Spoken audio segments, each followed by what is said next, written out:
자, 안녕하세요. 황주범입니다. 자, 이번 회계관리 1급 기본서 제2강입니다. 재무제표 파트 한번 보도록 하겠습니다. 재무제표 파트는 총 2개의 파트로 나누어서 진행하도록 하겠습니다. 자, 재무제표는 아까 우리 1강에서 했듯이 일정 시점에서 재무상태를 나타내는 재무상태표, 그 세 가지가 어떤 거였죠? 그렇죠. 자산, 부채, 자본으로 구성되어져 있더라. 이런 건 재무상태표. 손익계산서는 일정 시점이에요? 기간이에요? 맞습니다. 일정 기간에 경영성과를 나타내는 표. 그러니까 회사의 실적을 나타내는 표로서 수익과 비용으로 구성되어 있더라. 이렇게 보면 돼요. 그 다음에 순재산의 변동을 나타내는 자본 변동표. 일정 기간에 자본의 변동을 나타내는 표죠. 그 다음에 현금흐름표. 현금흐름표도 역시 1년 동안, 제가 일정 기간에 현금에 이제 올라가고 내려가는 그러한 흐름을 나타내는 표. 이렇게 이제 보면 되고, 그 다음에 마지막 뭐예요? 부연 설명이 필요한 주석. 5가지의 재무제표였다라고 1강에서 제가 설명한 바가 있습니다. 그래서 이번 2강에서는 이 5가지에 해당하는 내용에 대해서 자세하게 한번 알아보는 걸로 하겠습니다. 여러분들이 이 재무제표는 꼭 아셔야 되는 내용이 됩니다. 자, 첫 번째, 재무제표의 기본 가정입니다. 자, 재무제표의 기본 가정은요, 이 꼭 중요합니다. 3가지의 기본 가정이 존재합니다. 어떻게? 기업 실체의 가정, 그 다음에 계속기업의 가정, 그 다음에 기간별 보고의 가정, 이 3가지로 나누어지더라. 이렇게 보시면 됩니다. 그래서 이 3가지에 대해서 자세하게 한번 설명해 보기로 하겠습니다. 자, 기업 실체 가정입니다. 기업 실체 가정은 책을 줄 것이면 단 것 같고요. 기업의 소유주와는 독립적으로 존재하는 회계 단위로 간주, 회계 단위의 관점으로 재무 정보를 측정 보고하는 것을 말한다. 저는 이제 이렇게 얘기를 해요.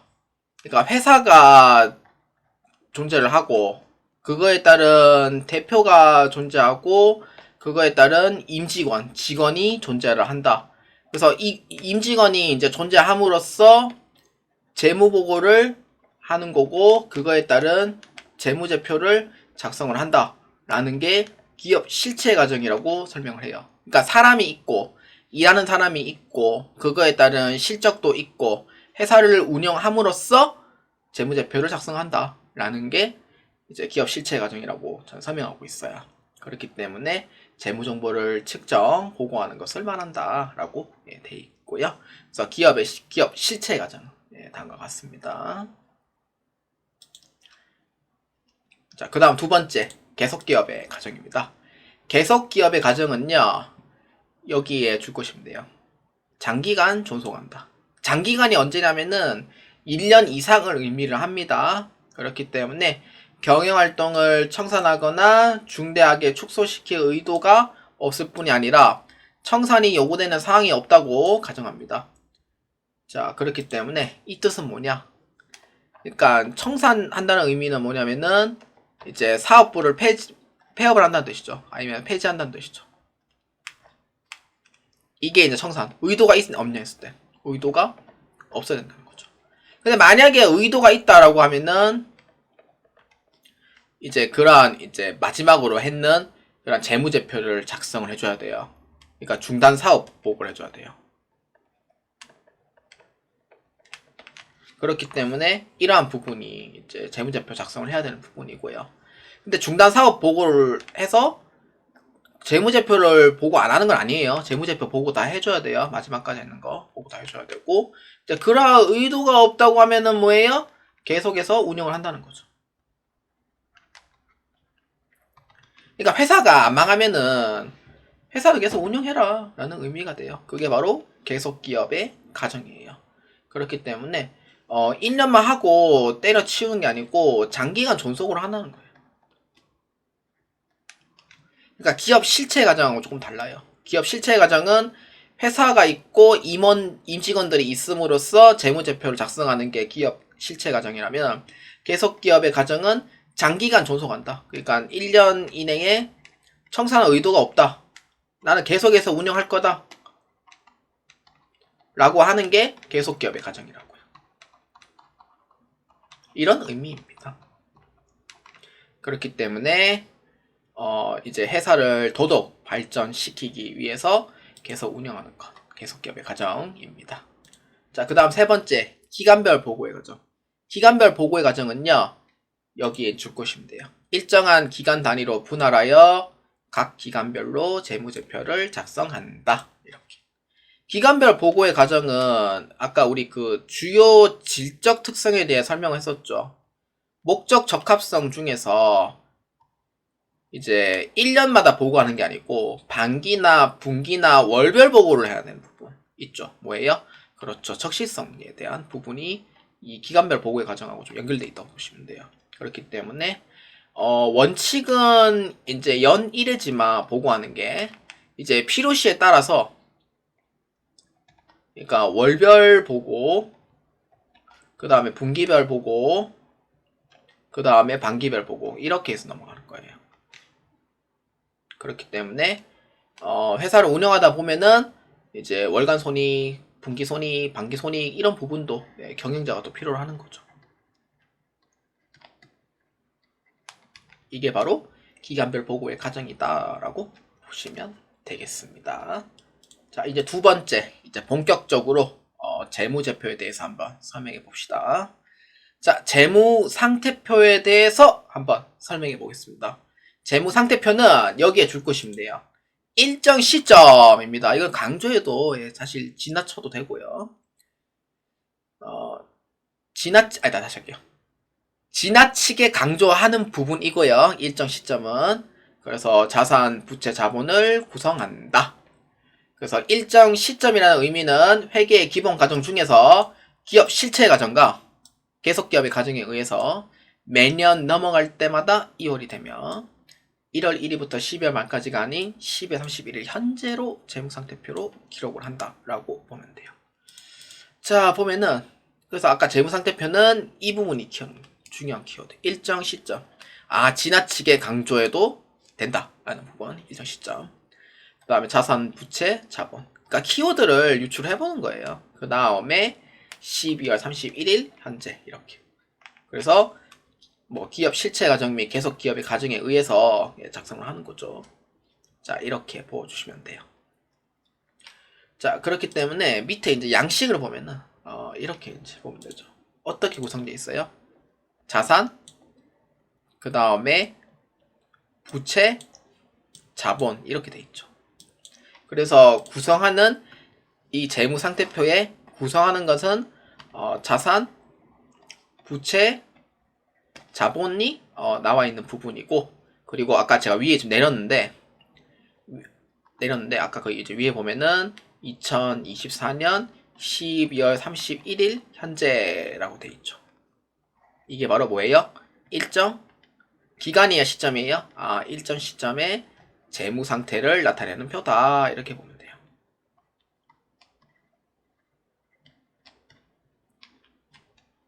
이해되시죠? 이게 바로 재무 상태표의 정의다 라고 보면 돼요. 그러니까 키워드를 몇 가지 이렇게 유출을 해서 이해를 하시면 돼요. 그러니까 무작정 외우려고는 하지 마세요. 자, 그래서 이제 본격적으로 자산, 부채, 자본이 어떤 건지 한번 설명해 볼게요. 자, 첫 번째, 자산, 부채, 자본. 자, 자산, 부채, 자본은 자, 1장 4파트에서 이제 설명을 했죠. 그래서 계정 과목에 대한 자세한 설명은 하지 않았어요. 회의관리 2급에서 이제 하나하나씩 이제 자세하게 설명을 했지만 회의관리 1급에서도 똑같이 자세하게 설명할 거예요. 그러니까 뭐 회의관리 2급에 설명했으니 그 부분을 참고해서 보아주세요 라는 얘기는 하지 않겠습니다. 그렇기 때문에 여러분들 편안하게 회계관리 1급 준비하고 복습한다 생각하고 한번 보아주시길 바랍니다. 자, 그렇기 때문에 2장에서 1-2 파트에서 자세하게 이제 설명을 합니다. 그 2편요. 2편. 예, 2편에서. 예. 자, 그래서 첫 번째 자산. 자산은 이제 유동 자산과 비유동 자산으로 나눠집니다. 크게. 그러니까 자산이라는 부분이 이게 이제 대분류라고 봤을 때 이 중분류가, 그러니까 중분류죠. 중분류로 봤을 때 크게 또 두 가지, 유동 자산과 비유동 자산으로 나눠지더라. 그리고 비유동 자산에서 좀 떨어져 나간 게 기타 비유동 자산. 총 세 가지 나눠진다는 거죠. 이렇게. 이해되시죠? 유동이란 뜻이 뭐냐? 유동이란 뜻은 1년을 기준으로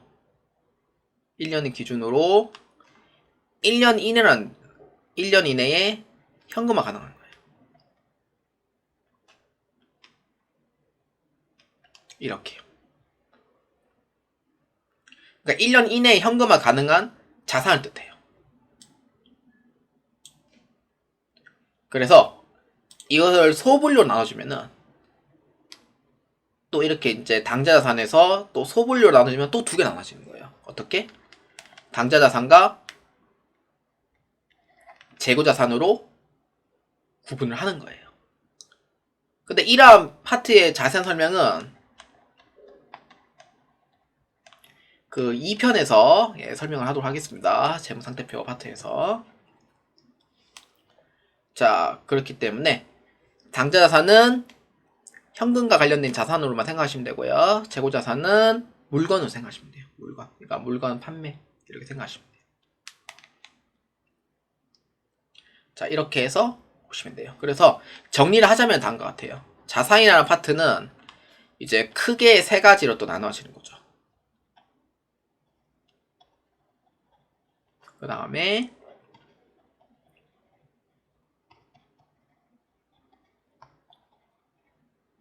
그래서 이거를 또 유동자산에서 또 두 개로 나눠지는 거예요. 어떻게?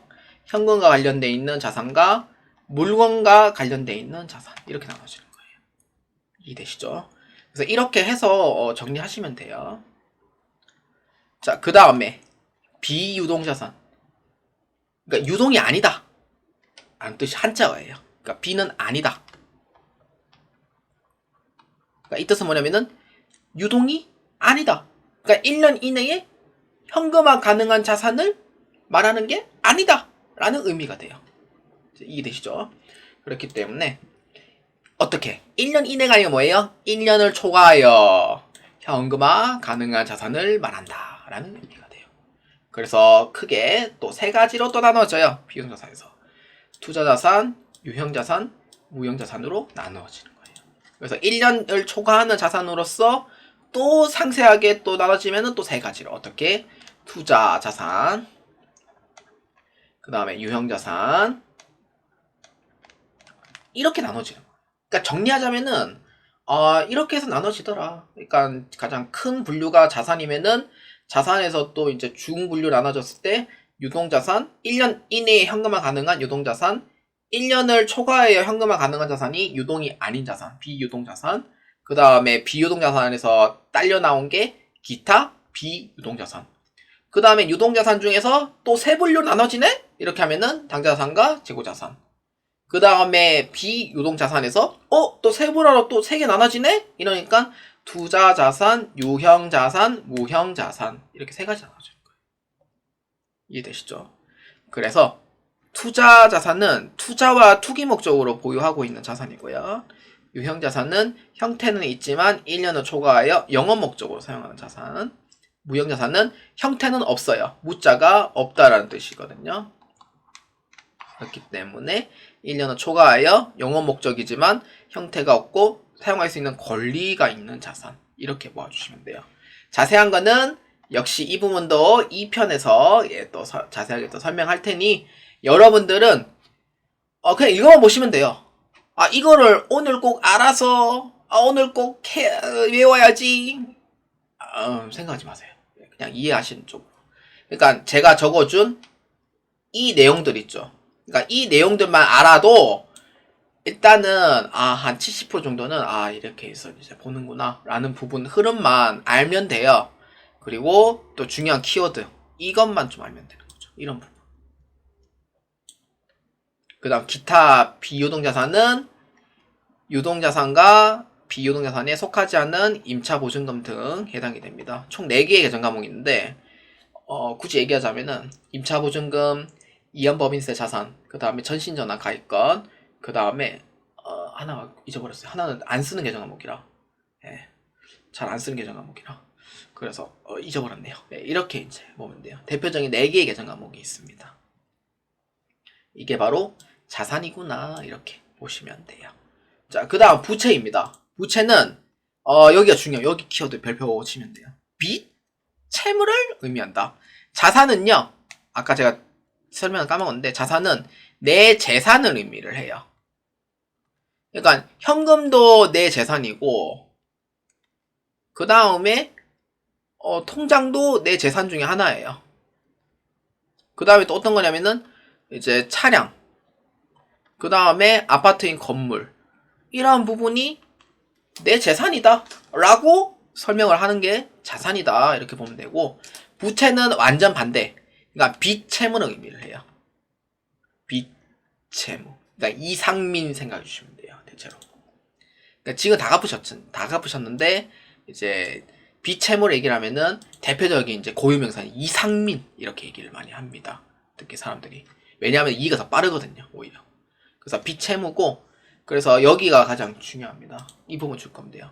미래에 갚아야 할 채무입니다. 저도 지금 빚이 많아가지고 저도 지금 열심히 갚고 있지만 진짜 갚아야 될 상환한 능력이 진짜 있는데도 불구하고 다른 데에서 돈이 많이 나가요. 또 개인 채무라든지 그런 채무 있잖아요.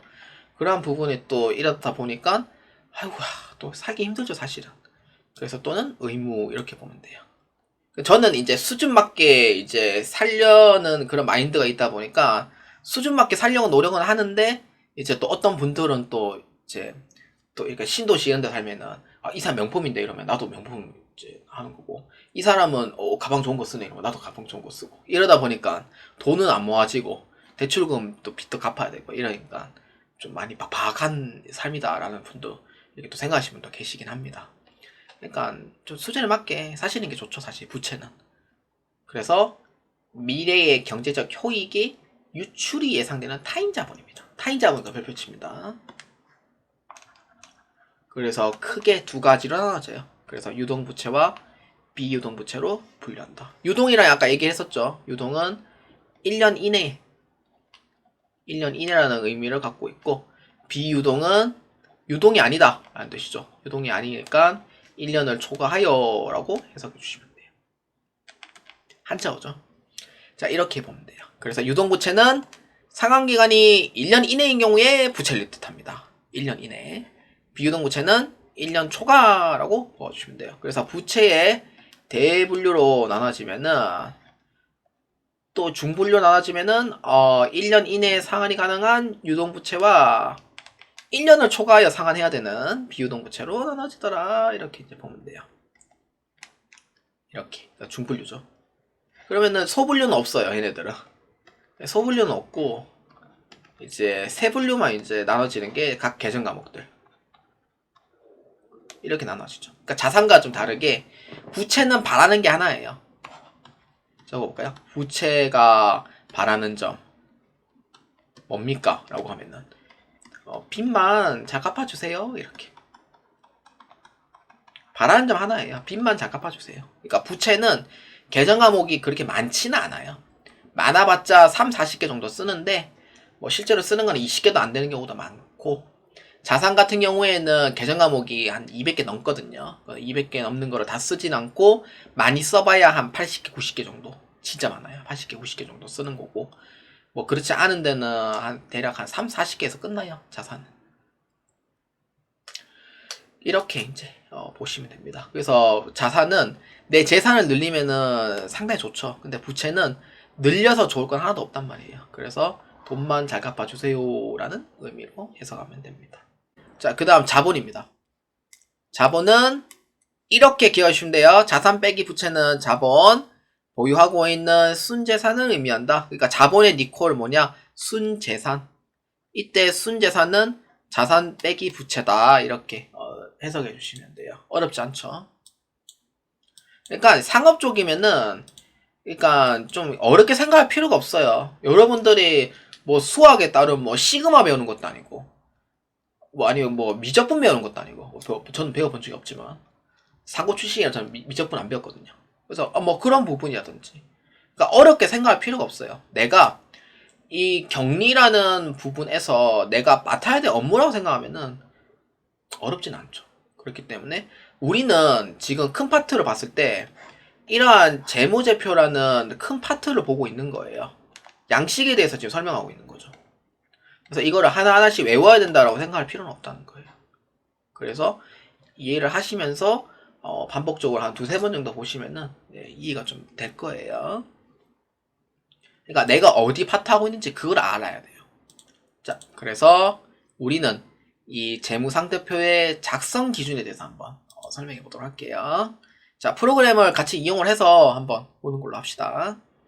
자, 여러분, 이 프로그램은 K랩 다들 아시죠? 예, K랩 프로그램이고 이제 결산 재무제표에 따른 내용을 한번 이 자료를 보시면서 한번 설명해 보도록 할게요. 자, 재무상태표 한번 클릭하겠습니다. 자, 날짜를 12월로 잡을게요. 자, 이거를 같이 보면서 한번 설명해 보도록 할게요. 자, 재무상태표의 작성 기준입니다. 여러분들 6가지 이거 알고 계셔야 돼요. 외우지 마세요, 절대로. 그러니까 이해하시면서, 내용을 이해하시면서 보세요. 이렇게 하면은 자세하게, 자연스럽게 또 알게 돼요. 자, 재무상태표의 작성 기준은요, 6가지. 유사한 계정 과목의 통합 표시, 구분 표시의 원칙, 총액주의 원칙, 1년 기준, 유동성 배열법, 잉여금 처분의 원칙, 그러니까 잉여분도 구분계산 원칙이거든요. 그 다음에 미결산, 한목 등의 표시 방법이라고 되어 있습니다. 실제로 6가지인데 제가 7가지거든요. 근데 이걸 빼고 6가지를 주로 책에서 설명을 해요. 유사한 계정 과목의 통합 표시는 에듀윌 책이 있습니다. 그래서 저도 예전에 훈련교사 할 때는 에듀윌 책을 보면서 수업을 했었고요. 그래서 이 부분을 넣었고 원래는 이제 6가지 정도 이렇게 이제 보고 있어요. 그래서 가장 중요한 부분의 시험 문제에서 나오긴 하는데 특히 구분 표시의 원칙, 잉여분 처분결의의 원칙, 유동성 배열법, 그 다음에 총액주의 원칙 이 4가지가 시험 문제에서 가장 많이 나오는 단골 손님 중 하나라고 보시면 돼요. 뭐 그렇다고 얘기 안 한 부분을 안 봐야 되냐? 그렇진 않습니다. 꼭 한번 읽어보셔야 돼요. 자, 그 첫 번째 거 한번 봅시다. 유사한 계정 과목의 통합 표시입니다. 이게 유사한 계정 과목의 통합 표시를요, 제가 재무 상태표랑 이걸 같이 이제 보여드리자면은 이 부분을 잘 봐주세요. 현금, 당좌예금, 보통예금 이 부분요. 이게 이제 위에 보면은 관리용, 제출용, 표준용이 있는데 관리용은요 이제 회사 내부에서 이제 보는 표고요. 제출용은 외부 공표용이에요. 그래서 계정 과목이 표시하는 게 좀 달라요. 관리용하고 제출용이. 표준용은 그냥 이제 표준 재무제표. 즉 우리 법인세 신고할 때 표준 재무제표로 하거든요. 그래서 그거라고 보아주시면 됩니다. 각 양식이 좀 달라요. 그래서 현금, 당좌예금, 보통예금을 조금 좀 잘 보아주시고요. 그래서 유사한 계정 과목의 이제 통합 표시를 다시 본론으로 설명하면은 여기에 줄 것이면 돼요. 제출용, 보고용으로 구분하고요.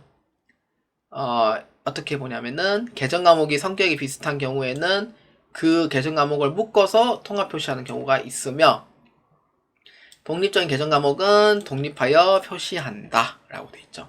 그래서 제가 얘를 이렇게 적어 놓은 거예요. 현금, 당좌예금, 보통예금을 통합하여 현금 및 현금성 자산을 표시, 외상 및 출금 받으러움을 매출채권으로 표시, 그 다음에 외상 및금과 지급어음을 매입 채무로 표시하여 외부에 공표한다. 그러니까 이 3가지의 특징은 뭐냐면은 현금, 당좌예금, 보통예금은 현금의 3대장이라고 불러요. 뭐 제가 만든 거긴 하지만 현금의 3대장. 근데 이 중에 3대장 중에 최고대장은 누구냐면은 보통예금이 최고대장이고 현금, 당좌예금 그 정작 안 써요.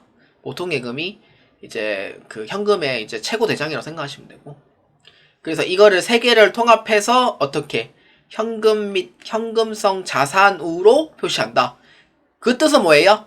계정 과목의 용도가 비슷하더라. 이렇게 이제 보면 돼요. 이렇게. 저는 연고대 출신이 아니라서 대구에서 제일 좋은 대학교 다녔거든요. 그래서 이제 뭐 그냥 있는 대로 적을게요. 그 다음에 외상및 출금과 받으러 오면 뭐예요? 받을 수 있는 권리예요. 얘네들은. 그러니까 물건을 판매하고 돈을 받을 수 있는 권리.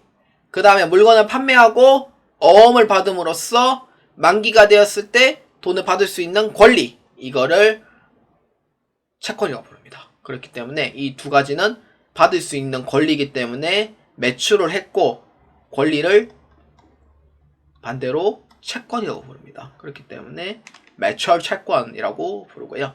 외상 매입금과 지급어음은 물건을 사고 돈을 줘야 되는 의무예요.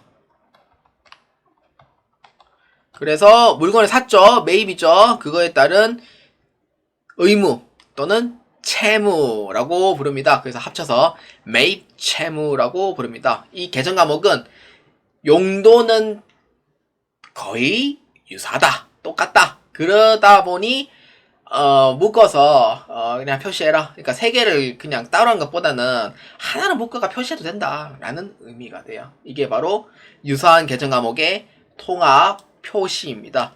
그렇기 때문에 이 재무상태표를 보고 관리형에서 아까 이 세 개를 잘 보라 했었죠. 뭘로 바뀌냐? 대충 클릭하면은 현금 및 현금성 자산으로 변경이 되고 외상 및 출금과 외상 받으러움을 매출 채권으로 되고 나머지는 독립된 계정 과목인 거예요. 그래서 독립성이 가장 계정 과목은 그냥 이제 묶지 않고 그냥 표시하는 거예요. 그래서 이렇게 보아주시면 됩니다. 자, 그 다음 두 번째 구분 표시 원칙입니다. 재무 상태표 상에 자산, 부채 및 자본을 종류별, 성격별로 적절히 분류하여 일정한 체계에서 구분 표시함으로써 재무 상태를 명확히 표시할 수 있도록 작성한다. 그냥 줄 거면 되죠, 이렇게. 다 끌 필요는 없고요. 그러니까 이 뒤에 부연 설명이 있어요. 이거는 진짜 정작 중요한 부분만 줄 거야 되지. 다 끄면은요. 아씨 이거 언제 내가 다 봐야 되냐 이러면서 생각한단 말이에요. 그래서 뒤에 부분은 부연 설명이니까 이렇게 보면 되고. 그래서 구분 표시의 원칙은 아까 얘기했듯이 자산이라는 아까 대분류로 제가 아까 설명했었죠. 그 중에 크게 또 중분류로 해서 세 가지 나눈다 했었죠. 뭐예요? 1년 이내에 현금화 가능한 유동자산. 그 다음에 1년을 넘어서 현금화 가능한 비유동자산. 그 다음에 비유동자산에서 이제 좀 나간 게 기타 비유동자산. 네 가지였죠. 이 네 가지가 뭐예요? 구분 계산 원칙인 거예요. 그러니까 구분 표시. 이렇게 해서 구분 표시를 해라 라는 뜻인 거예요. 그 다음에 소분류 나눠졌더니 또 두 가지 뭐예요? 당좌자산과 재고자산으로 나눠진 거예요. 그러니까 용도에 맞게 구분 표시해라 라는 뜻인 거예요. 그러니까 재무 상태표 보면은 한눈에 이해가 되는 거예요. 이게 투자자산, 유형자산, 무형자산 이렇게. 이게 바로 구분 표시의 원칙인 거예요. 구분 표시 이해되시죠? 그러니까 각 용도에 맞게 분류하라 라는 뜻이가 구분 표시의 원칙이에요. 그래서 유동자산 위에 있죠. 그 다음에 소분류를 했을 때 당좌자산 있죠. 이게 구분 표시라고요. 이렇게 표시하는 게. 그건 뭐예요? 한눈에 보기가 쉽잖아요. 그래서 이렇게 해서 구분 표시해라 라는 뜻인 거예요. 남들이 봤을 때 이거 잘 모르더라도 이런 부분은 투자했구나 라는 금액. 이거는 형태가 있는 자산이구나. 회사에서 이제 운영하는 그 설비네 라고 생각하는 거예요. 그게 바로 구분 표시 원칙. 아시겠죠? 이렇게 보아주시면 돼요. 자, 그래서 이제 그림은 여러분들 제가 따로 설명 안 할게요. 독학하실 때 보면 좀 유용하거든요. 그래서 이렇게 보시면 돼요. 자, 그 다음 세 번째 총액주입니다. 이거 정말 중요합니다. 이거 별거 아닌 것처럼 보이는데 문제를 떠나서 여러분들이 꼭 아셔야 돼요. 이거는. 총액주의, 상계금지 원칙입니다. 자, 여기에 줄 그어줍니다. 차변과 대변에 해당하는 자산, 부채, 자본에 해당하는 각각 총액을 표시한다. 순액으로 표시하면 안 돼요, 절대로. 총액으로 표시해라. 그 뜻은 뭐예요? 총액으로 표시하는 이유가 뭘까요? 그렇죠. 투자에 혼란을 주지 않기 위해요.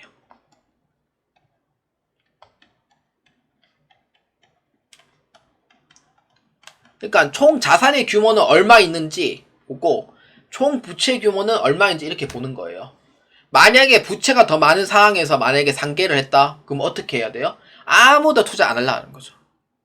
현재 우리 회사는 부채가 많지만 이러한 투자를 했기 때문에 현재 부채가 일시적으로 많은 것 뿐입니다.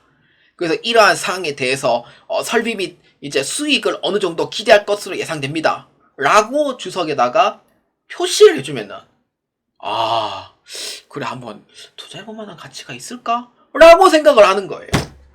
근데 만약에 순액을 표시하면은 야 이 회사 부채 많은데? 투자 못하겠는데? 이렇게 생각한단 말이에요. 그래서 자산의 규모는 얼마? 부채의 규모는 얼마? 이렇게 해서 딱딱 보여줘내는 게 총액주의 원칙입니다. 그래서 이 유사한 이 비슷한 용도의 계정 과목을 있는데 이거를 상계 표시하지 마라 라는 뜻이에요. 그래서 각각 총액으로 표시를 해라 라는 부분이에요. 그러니까 투자에 혼란을 주지 않기 위함입니다. 사실 그렇기 때문에 이렇게 보아주시면 돼요. 순액 표시하면 안 돼 절대로. 그 다음에 네 번째 1년 기준입니다. 1년 기준은 회계 기간은 1월 1일부터 12월 31일까지. 회의관리 2급에서는 하나씩 다 설명하지만 회의관리 1급은 좀 더 이제 재무제표를 보는 좀 이제 심화학습이에요. 그래서 세세한 부분은 다 생략합니다.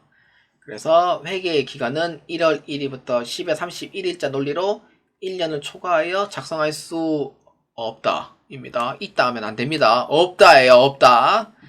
자, 문제 잘 읽어보세요. 나중에. 그 다음에 5번 유동성 배열법.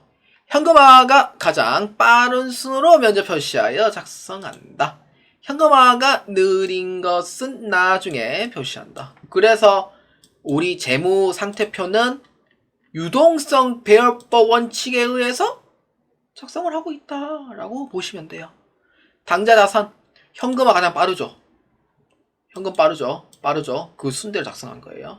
근데 가면 갈수록 어떻게 돼요? 1년을 초과해서 현금을 받으니 어떻게 돼요? 점점 느려지는 거죠. 그래서 느려지는 거는 어떻게?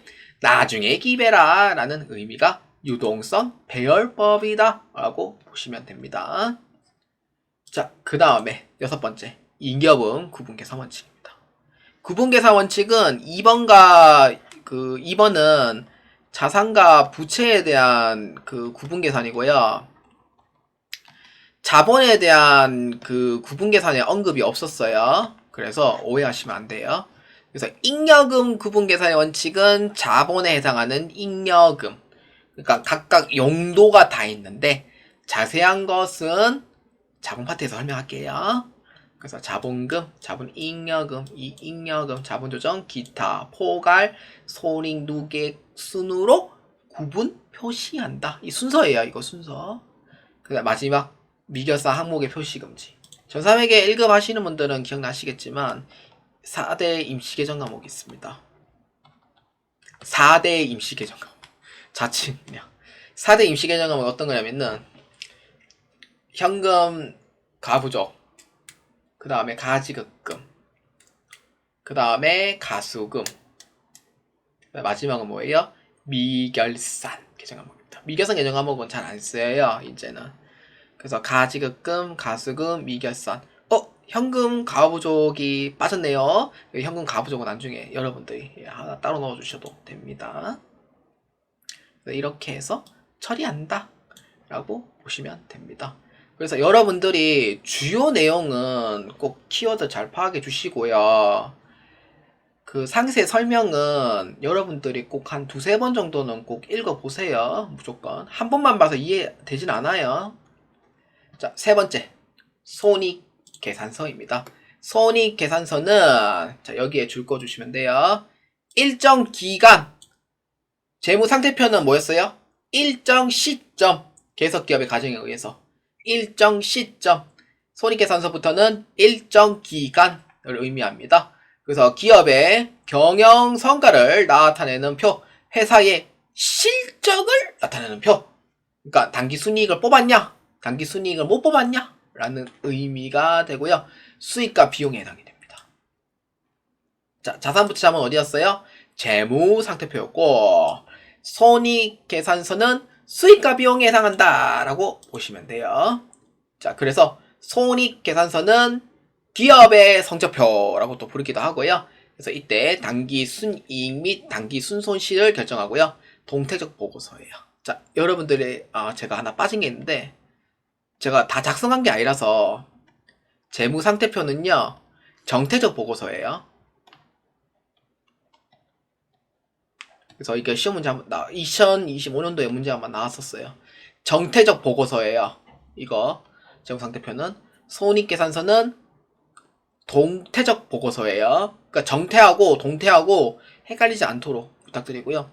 손익계산서 이후부터는 다 동태적 보고서고 재무상태표만 정태적이라고 불러요. 아시겠죠? 그래서 이 부분 한번 또 참고로 기억해 주시기 바랍니다. 그래서 여러분들이 이제 투자를 할 때는 이제 손익계산서를 진짜 유심히 보거든요. 근데 정작 봐야 될 부분은 1강에서 얘기했듯이 현금 흐름표, 주석, 재무상태표 이 세 가지가 정말 중요해요. 손익계산서는요. 단기 순이익을 뽑아냈냐 못 뽑아냈냐 그거 위주로 보면 돼요. 사실은. 그래서 매출 규모가 얼마 되고 뭐 매출 원가 얼마 되고 뭐 이런 계산 방법 있잖아요. 이렇게 이제 보시면 되는 거예요.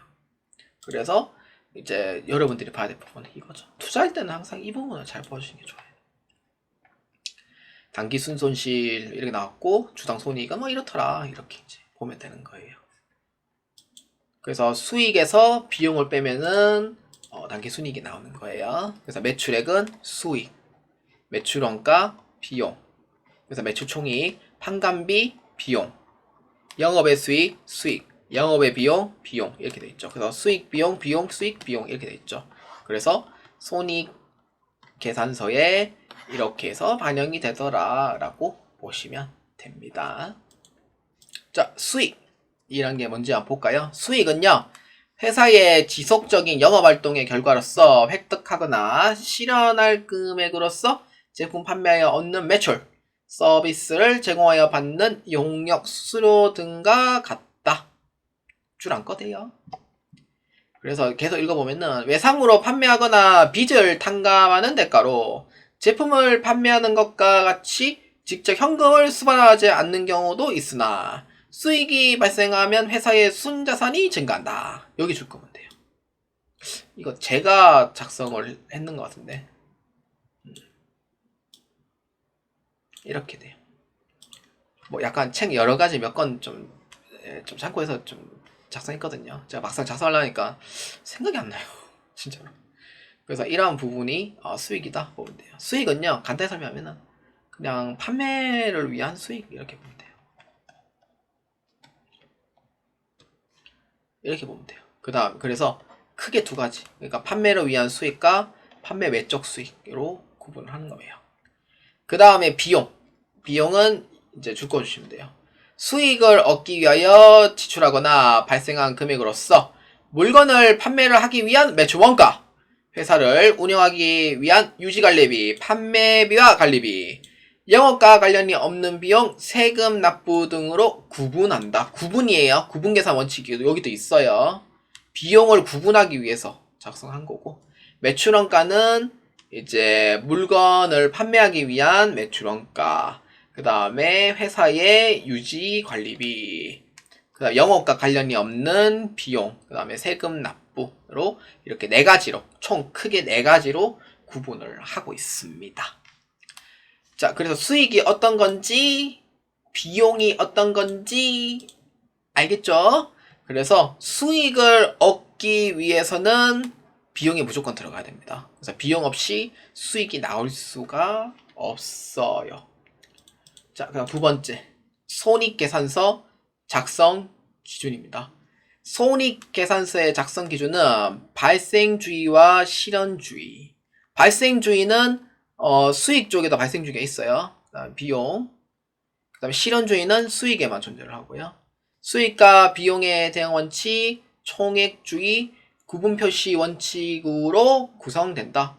구분표시의 원칙은 아까 이제 그 손익계산서 봤었죠. 매출, 총이익, 그 다음에 영업이익, 그 다음에 세전이익, 뭐 이런 것 등이 이제 구분표시의 원칙이다. 이렇게 보면 돼요.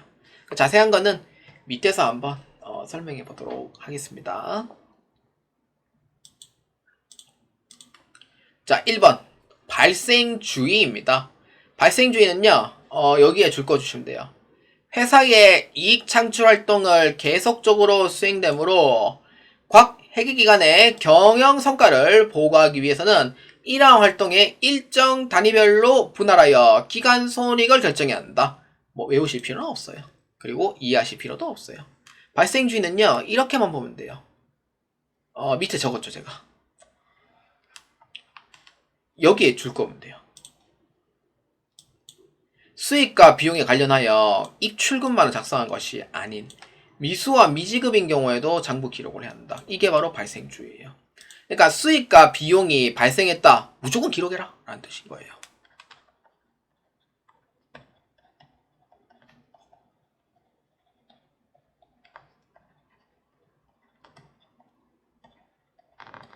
이런 의미.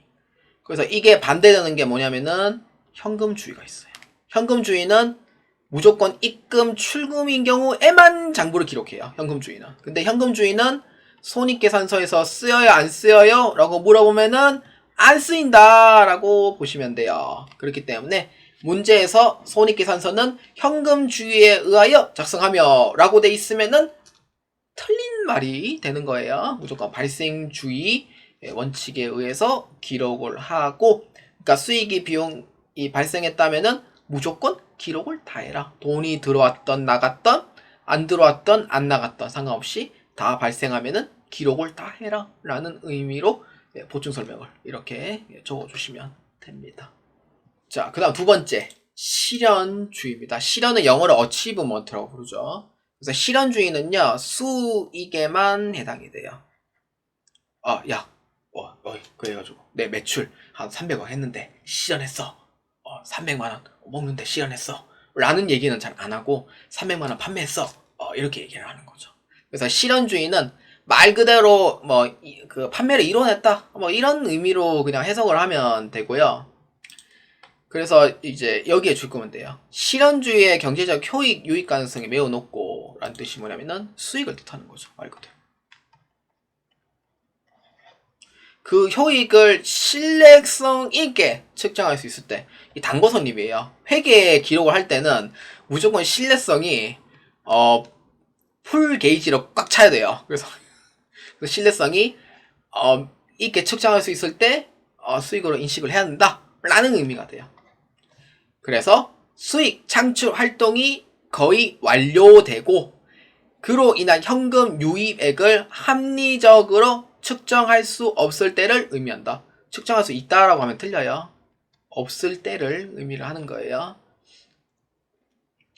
이게 바로 실현주의. 실현주의는 약간 수익 쪽으로 보시면 돼요. 자, 그 다음 세 번째. 수익 비용의 대응 원칙입니다. 자, 이 부분 좀 설명할게요. 자, 읽기만 할게요. 줄 끄지 마세요. 발생주의의 전제하에서 수익에 대해 실현주의가 적용되는 것처럼 비용에 대해서는 수익 비용 대응 원칙이 자, 발생주의의 전제하에서 수익에 대해 실현주의가 적용되는 것처럼 비용에 대해서는 수익 비용 대응 원칙이 적용된다. 그러니까 여기에 이제 보면 되죠. 이 부분이 좀 줄거면 되고요. 그래서 수익 비용의 대응 원칙은 직접 대응과 간접 대응으로 나누어진다. 수익은 비용 없이 실현될 수 없다. 이거를 이제 수익과 비용 대응 원칙을 좀 설명하자면은 사실 회의관리 1급에서는 좀 문제 깊이가 조금 그렇게 깊진 않아요, 사실. 그래서 나오긴 해요. 그렇기 때문에 어떤 거냐, 예를 들어서 제가 지금 유튜브로 지금 무료 강의하고 있잖아요. 무료 강의를 보아주시고 교재까지 구입해 주신 여러분들께 진심으로 감사의 말씀을 또 드리겠습니다. 무료 강의를 하면은 여러분들이 그 유튜브 수익에 대해서 제가 한번 얘기를 하자면은, 유튜브 수익은 얼마 받고 이거를 얘기를 하면은 경고받습니다, 사실. 그렇기 때문에 1회당 단가가 얼마 있는지는 유튜브 찾아보면 다 있어요. 그래서 뭐 한 0.5에서 뭐 한 5원, 그 다음에 뭐 8원 뭐 이상 올라간 데도 있고요. 이제 시청을 이제 계속 유지를 하면 따라서 단가가 조금 다르게 측정이 돼요. 근데 저 같은 경우에는 평균 단가가 뭐 안 보겠죠. 3.2원에서 3.7원 정도 1뷰당 뷰 하나당 뷰 하나당 이 정도 됩니다. 이 정도 되는데 이걸 그냥 지울게요. 왜냐면 다른 유튜버분들 보면은 또 비웃거든요. 특히 10,000명 넘는 유튜브 비웃죠. 이러면서 그렇지 않겠지만 저도 이제 구독자 수가 2,083명입니다. 지금 5월 24일자 기록으로 이제 또 유튜브 진짜 구독자 수 많이 늘었어요. 진짜 어떤 사람이 얘기했어요. 0명에서 100명까지 올리는 거는 진짜 힘들다. 왜냐면 100명 안에서 다 도망가거나 그만둔다 했거든요. 근데 100명에서 1000명까지 올리는 게, 저는 개인적으로 교육 유튜브니까 100명에서 1000명 올리는 게 더 힘들었어요. 오히려 0명에서 100명까지 올리는 게 좀 더 쉬웠어요, 저는. 근데 101명부터 999명까지 올리는 게 그 기간까지가 3년 반이 걸렸어요. 그러니까 제가 4년 반 만에 수익을 뽑았거든요. 1000명 넘었거든요. 4년 반인가? 2년 반이다. 2년 반이 100일 해가지고 2년 반, 3년 반 해가지고 그때 1000명 한 거예요. 지금 1000명 미만이신 분들 진짜 많아요. 아직도. 그러니까 제가 1000명 넘었을 때 뭐 1타 강사 얼얼어 있거든요. 그분이 그때 구독자 수가 400명밖에 안 됐었어요. 근데 지금도 계속 올려요. 어떻게든 뭐 전사회계 1급으로 올리고 뭐 3분 회계라고 계속 올리거든요. 저도 보는데 조금 아쉬운 부분이 좀 있어요, 사실. 근데 영상은 진짜 좋은데 좀 아쉬운 부분. 그러니까 잡음이 좀 있다는 부분. 그 부분을 좀 잘 개선해 주면 좋을 것 같은데 그 부분이 좀 아쉽습니다. 그러니까 유튜브에 1타 강사 어러러러러 검색하면 있습니다. 그분 얘기를 하는 거고 지금 한 800명 가까이 되더라고요. 많이 늘었어요, 그분도.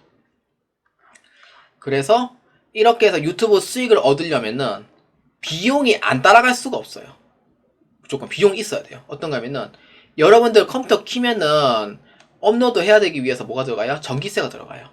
그 다음에 편집 프로그램을 사야 돼요. 저는 모바비 쓰거든요. 교육용 유튜브에서 원래 모바비가 좀 편해요, 저는. 근데 다른 프로그램을 쓰려면은 뭐 예를 들어서 이제 슈카월드님이 올려주신 뭐 그런 이런 편집 프로그램 쓰는 거를 좀 올린 게 있더라고요. 그런 걸 써야 돼요. 근데 모바비는 이거는 안 맞아요, 전. 그게 이제 그냥 일반 이제 영상 찍으신 분들은 편집 프로그램, 그러니까 이런 거 필요하고, 그 다음에 그거에 따른 이제 촬영을 이제 프로그램을 사야 됩니다. 라이선스를 사야 돼요.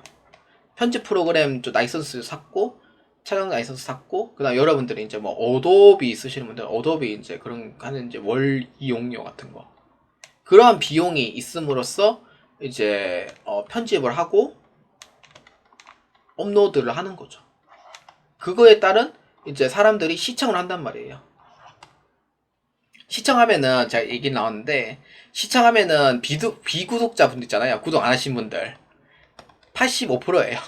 진짜로.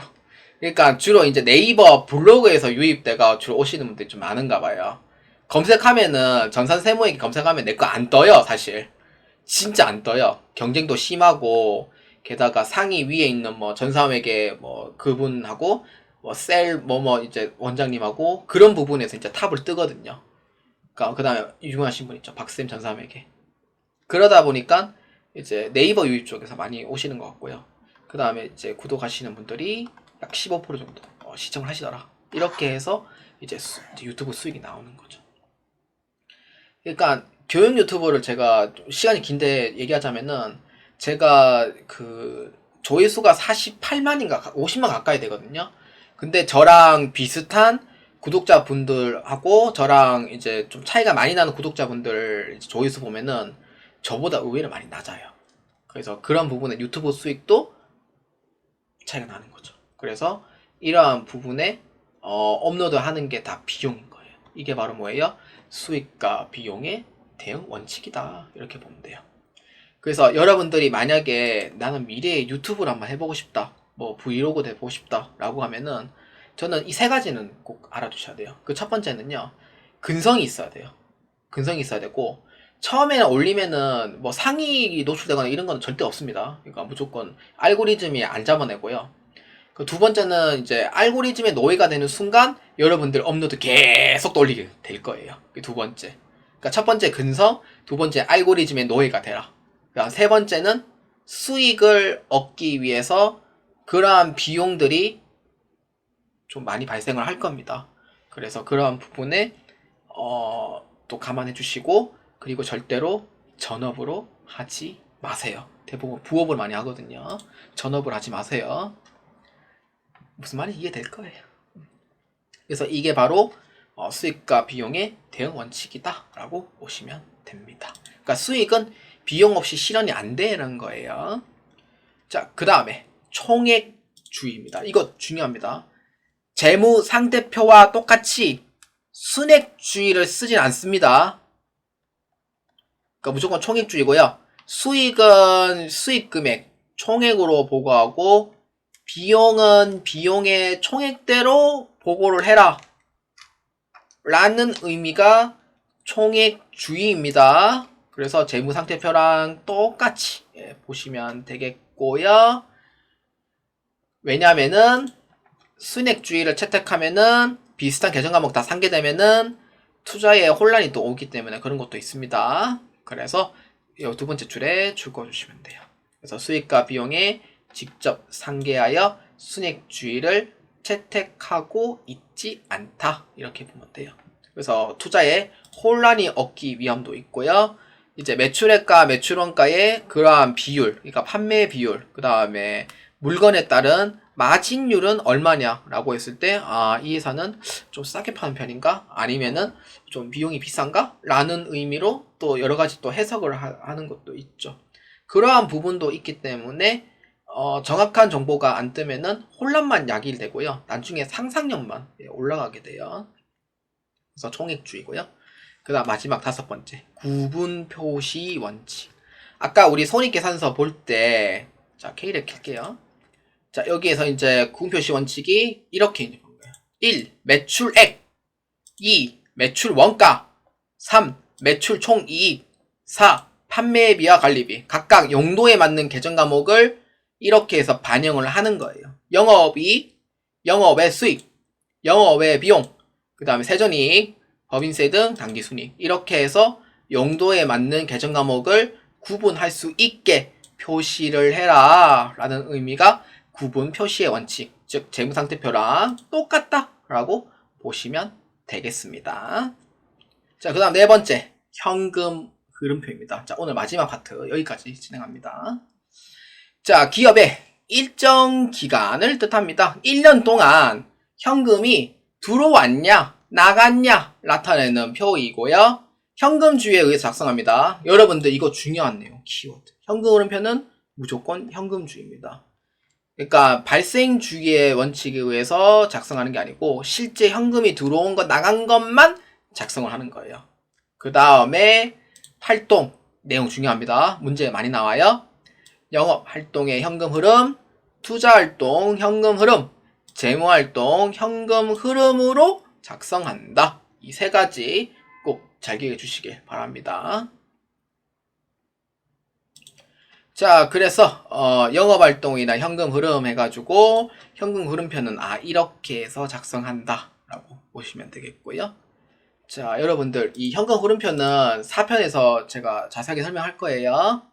자, 이거 활동만 잘 알아두세요. 영업활동 현금 흐름은 어떤 거냐면은 현금 및 현금성 자산, 그 다음에 재고 자산, 그 다음에 판매비와 관리비, 그 다음에 영업 매출, 그리고 매출 원가, 이런 부분이 영업활동 현금 흐름에 주로 해당이 됩니다. 그래서 이 부분을 줄 겁니다. 생산, 구매, 판매 활동뿐만이 아닌 주된 수익 활동에 간접적으로 영향을 미친다는 거예요. 그래서 영업활동 현금 흐름표는 직접법과 간접법 중 선택할 수 있고, 대체로 간접법을 많이 이용을 한다고 합니다. 기업에서.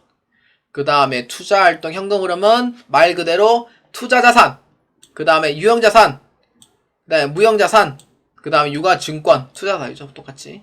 그래서 이러한 부분의 활동이고, 재무활동은 약간 자본활동 쪽으로 생각해 주시면 돼요. 그러니까 신주 발행이나 배당금, 이런 쪽으로 보아주시면 됩니다. 자, 오늘 내용은 여기까지 진행하도록 하겠습니다. 여러분들이 이제 오늘 복습해야 될 부분 3가지 이제 한번 볼까요?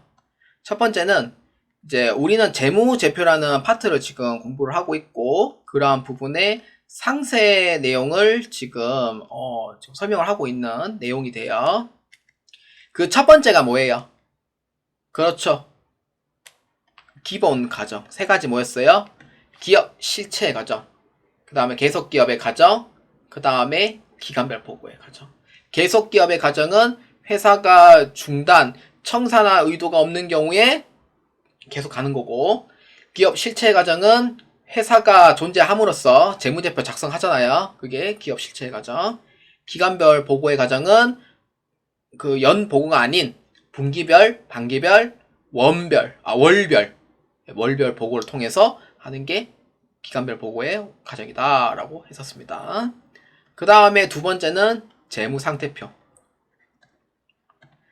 늘 강조하지만 재무상태표는 자산, 부채, 자본 3가지 나눠져 있고, 일정 기간이에요? 일정 시점이에요? 맞습니다. 일정 시점에 재무 상태를 나타내는 표이다 라고 얘기를 했었습니다. 그 다음에 재무상태표의 작성 기준 7가지 있었죠. 꼭 기억해 주시고요. 그 다음에 손익계산서. 손익계산서는 수익과 비용에 해당이 되는데 뭐예요? 일정 기간인 거죠. 일정 기간에 실적을 나타내는 표, 그러니까 경영성과를 나타내는 표였다, 이렇게 보시면 돼요. 그래서 손익계산서의 작성 기준 5가지가 있었죠. 꼭 잘 기억해 주시길 바랍니다. 그리고 하나 더 있었네요. 현금 흐름표. 현금 흐름표는 일정 기간에 현금의 그러니까 출금이나 입금되는 부분이고, 현금주의 가정을 해서 작성을 한다라는 부분 꼭 잘 해주시고요. 활동 3가지 있었죠. 영업활동의 현금 흐름, 재무활동 현금 흐름, 투자활동의 현금 흐름. 현금 흐름 3가지 꼭 잘 기억해 주시길 바랍니다. 자, 전 여기까지 진행하도록 하겠습니다. 여러분들의 많은 도움이 되시길 바랍니다. 자, 3강에서는 계속해서 자본 변동표부터 시작을 하고, 그 다음에 중소기업 회계처리 특례까지 해서 1편에 있는 부분을 모두 마무리하도록 하겠습니다. 자, 1시간 정도 지났는데 여러분들 보아주셔서 진심으로 감사의 말씀 드리겠습니다. 여러분들 매우 감사합니다.